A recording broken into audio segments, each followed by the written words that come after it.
What is up, good people of YouTube? Um, whew, it's kind of a hot and muggy one today. Turn that fan off so I don't have to shout. Working on flatbed, build another flatbed this week. But we have some other smaller orders. I got one set of ramps there that just need the like little things. Need the holding pins welded on and stuff like that. But that stuff will be done. They just texted me. They're a day behind when they thought they were gonna pick them up. So I'm just gonna keep working on this flatbed because that's kind of the big elephant this week. And I just find I'm more productive when I have straight hours to work on something. Got out here a couple hours early, cleaned the shop. As you guys can see, kind of around me, it was terrible. The reason I had actually neglected cleaning it was a few videos ago, I said I was going to have some new equipment in. And the equipment is here. And my wife just left to pick up the kid. But we finalized kind of how we want everything, the layout to be of the shop. And I always love them guys in the comment section. I don't necessarily get it a lot on my channel, but I see it on other channels and forums. I don't have to ask my wife anything. It's not that I was asking her permission. It's just sometimes it's good to bounce an idea off somebody else before you do something. And she had some good thoughts. Not necessarily about where to put equipment, but about storage, because that's a thing we're struggling with. Some of the new jobs we've been doing, we've been buying a lot of new tools, and our storage is like gone. So anyways, the new piece of equipment is here. And if you can actually tell behind me, the old piece of equipment is gone. So you can see there's our fab table. And then over here in this area is where our CrossFire Pro used to sit. So that means we bought a new plasma table, and I'm super excited about it. It's actually been here for about a week, but of course it showed up kind of in between jobs, and we weren't ready to kind of shut things down, clean up, and switch over. I'm actually really nervous to pull this tarp up because when I got this package, there were some spiders crawling out of the package that I don't think were native to Michigan, and they looked nasty. I squashed them, but I'm worried there will be more. So if I run away screaming, no, it's probably because it was a spider. All right, so the plasma table that we bought is a CrossFire XR. Langmuir system, again. We're not affiliated with them at all.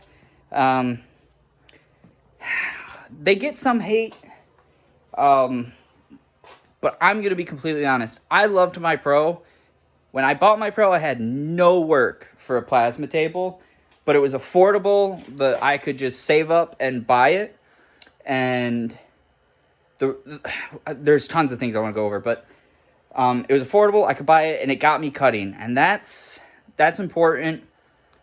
And all my longtime viewers know, like, what gets you doing the work within your budget. Guys who know, and I see it on the forums all the time, and I comment on the forums all the time. Can I start with a generator and a welder? You can, you be limited, but you can start getting work done on weekends and stuff. And then same thing, when I bought my Hobart, I got hundreds of messages. Hey, would that be enough to start, like, my own gig? Yeah, absolutely. You might not weld pipe on the pipeline with it, but if you're not welding on the pipeline, you don't necessarily need a pipeline rig. Like, all them things.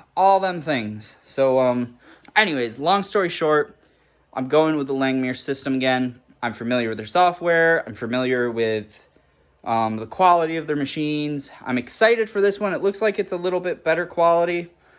Is it it's the one I want? Yes. Is it the greatest one on the market with all the bells and whistles? No. Is it In my research, is it the most bang for the buck? I think it's hard to debate otherwise. So it's a 4x8 table. It can hold 1-inch plate. Comes with its own computer and screen, which some people might not be excited about. I'm super excited about it because I never actually built a stand to hold the laptop, which means I was just keeping the laptop in my US General top of the toolbox, which worked. But the whole reason I bought the toolbox was when I needed tools, I could wheel the tools to me and not come grab tools and then I have to put them back and all that stuff. So we're super excited. The layout, we're going to keep the table here. We're hoping it fits. I have, what do I have? I think I have about 8 inches that I could shove this table down towards the door a little bit. And then I think that will leave me enough room to fit the plasma table here. I have not been able to find anywhere what actually gives me finished dimensions for the table. So that kind of sucks because I don't actually know. Worst case scenario, if it doesn't fit this way, we're going to put it this way. I don't want it this way because my goal is to actually leave that back wall empty. We're going to put the brake on wheels. All of our steel storage is going to move outside. But yeah, I'm super excited. I think this table should run about 4 times faster than my Pro. Hear me out on this. And we'll actually do a review when I've ran it for a few weeks and kind of see. There's two big things I'm changing. One, obviously, the Pro's bigger. I don't have to, if I'm index cutting, my shop's small, so a lot of the times I ripped sheets into thirds because that was the best way I could store them. Because I wasn't storing sheets outside, I was storing them in here, and I could lay the thirds of sheets up against the wall. But now I can put a full sheet on. So saves me all the time of having to cut down sheets. The other day I had to cut 6 sheets. I cut 4 of them into thirds, 2 of them in halves. Because that's just how it worked out cutting. I had to index cut a couple of them, and it took me all day to cut those 4 sheets. It took me just an hour to cut the sheets down, but all day to cut the sheets down and cut them on the plasma table, and then buff parts. I started buffing parts towards the end, but buff parts the next day. The other thing that really slowed down my Pro is I do not have 220 in this garage because I don't actually know if I've mentioned how that's worked. We've worked in this garage a while. We really just started ramping up how much we're working out of this garage. We used to do a lot more mobile. Now we're a lot more shop. But I really didn't want to put any money in this garage to run 220 out here. I called my power company to actually see what it would cost because we don't actually have enough supply to our house to put a plug out here. Unless we wanted to do like weird stuff like if I was out here, my wife couldn't use the oven or something. Like I didn't want to deal with that headache potential. So we got a quote. When we did get the quote, it was winter. So there were winter rates, and it was like an extra $10 per foot of wire. I met with an electrician, and I told him, ideally, because if I was going to put 220 out here, I was going to work out of here for a few years. So I told him what we wanted to do, and he actually said 220 wouldn't be... well, we were looking about putting a 200 amp service out here. So, like the 220 on 50 amp breakers. And we ran it all out of the things I want, like the new plasma table and a couple other things I want to get in the next few years. He actually suggested going with a 400 amp service. So a 400 amp service, and it was like an additional $10 per foot of line they had to run for the winter rates. It was more than I wanted to spend.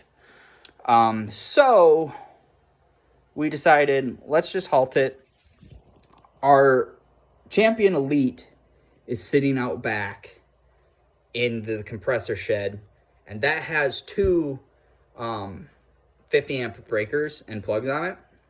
So what we do is we have an Ingersoll Rand, I think I'm pronouncing that right, 80 gallon air tank air compressor.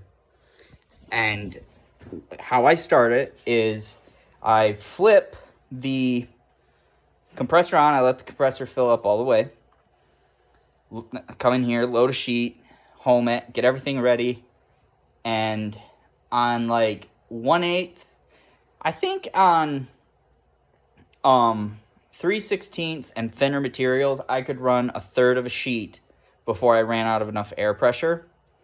And what would happen is that 80-gallon tank, that compressor would kick on, I'd get a power surge, and my plasma table, my cutter would stop cutting because that's also running off the Hobart. So how this system is going to be different is I'm actually just going to buy a 120 compressor. I'm going to plumb it into my 80-gallon compressor, so how I can start it, and I think I'm mapping this all out right. I've never actually done this, but I think I'm mapping it out right, is I'll put I think they call it a check valve, so air can't travel back into the smaller compressor. But I'll have an off valve and then a check valve. And I'll have the off valve shut. I'll fire up both compressors, let the 80 just fill up the 80-gallon compressor. Let I don't know what size compressor it's going to be, but the 120 compressor fill itself up. Open that closed valve and then shut off the 80-gallon compressor tank, or the 80-gallon compressor.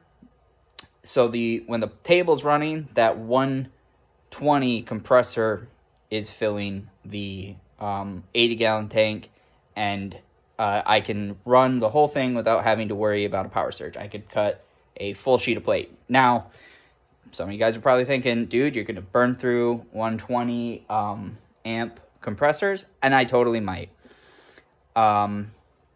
Or I guess it's not 120 amp, 120 volt compressor. We still have plans to build a shop end of the year to start building. We have full plans that it's going to be a 400 amp service out there once we get going. So, and we're good with that. If we burn a couple compressors up for the efficiency, I'm not that upset about it. If it really works crappy, then maybe we'll rethink something.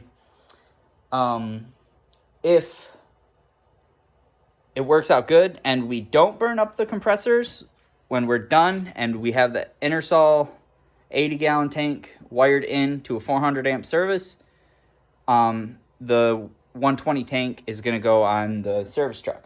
Now, some of you guys are thinking, okay, if you have because I don't think I've ever actually announced this. If you have your Hobart Champion Elite in a compressor shed, how are you doing mobile jobs? I don't think I've ever shown this on the channel, but we upgraded. We have a 305G now. Sorry, get you in range here. Everything works on it. The only thing that doesn't work is the amp. The dial works, but you just have to fine tune it by feel. And I'm trying to remember, it has 4,835 hours on it. It runs good. It's a lot of hours, but it runs good. And I think the guy was asking $3,600 for it when I found it, and I think I told him I'd bring him $1,500 today if he would take it, and he did. He wanted $2,000, and I said I'll come look at it for $2,000, but I don't know if I'll pay $2,000. And it had been for sale for a while, and we settled on $1,800. It welded good. He wasn't aware that the digital readout didn't work, and I said, how about we just do 18? I asked 15 again. He said, I can't really let it go for 15. It's an engine drive, and it runs and welds. And it welds really, really good. So I was like, okay, I'll do 18. And he said, all right, well, I'll do 18 just to get it out of here. So, cool. Cool. Worked for me. So it's not on the truck right now because we actually, like I said, we're not doing a ton of mobile work. I have to go out maybe one job a week is what I'm doing right now. It's not upsetting me that much. Everything on the rig's paid for. I'm keeping miles off the truck. It's almost at 300,000. And I'm working in the shop, and I'm being able to take the money I'm making and reinvest it into shop equipment. So I'm good with all that. Now, I'm hoping this winter we can work on the truck. So we'll kind of have two projects going. We'll have a shop going, and we'll have the truck going. And the shop will probably be my priority more times than it's not. But I'm hoping, because I'm buying stuff, as I have the money, I'm hoping this winter the shop will be more labor, and I can invest a little money into the truck. We're going to do new axles on it. Not new axles, but I have a set of axles we're going to rebuild, put the new axles under it, build a new bed, and I'll probably do fenders, hood. I might build myself a bumper for it just because I've found one that I think kind of looks cool. If I have time, I'll do doors. I might even try to find a cab, which will pretty much mean I have a new truck, which will pretty much mean the only things that will be left is the frame, the motor, and the trans. Yeah. But realistically, I horse traded some welding work for the axles. I'll probably have $1,000 into the axles, getting the axles redone. I have new tires on it already. There's a couple of newer axle parts in the front that I can swap over. I'll get some money out of the axles I have because there's nothing wrong with them. I just want to move to a dually. I have all the lighting, like the tail lights, headlights, marker lights, all that stuff I'm going to use. The bed's going to cost me a pretty penny. That bed will probably cost me $2,000 to $3,000. So we're probably at $4,000. All the body parts will probably cost me another, let's say $2, if I don't do the cab. So let's say $2 there. So for what, $6-7 grand. It'll look nice. It'll have new axles. You know, it will be a 300,000 mile truck. It's just what you think the best case scenario is. If I took $7 grand, I cannot go out and buy a truck, knock on wood, that reliable, and look that nice. If I take $7,000 and I put it into the truck that I have that's already reliable, my situation should just be better. But that is our plan. But the shop will probably be priority one. But yeah, so we're super excited. A 4x8 table. This was the other thing that I liked with the Langmuir's, buying another Langmuir system. And I guess I have to get into who I sold my old table to. Because he's a buddy of mine. I've known him since school. He's a great guy. He's got a YouTube channel.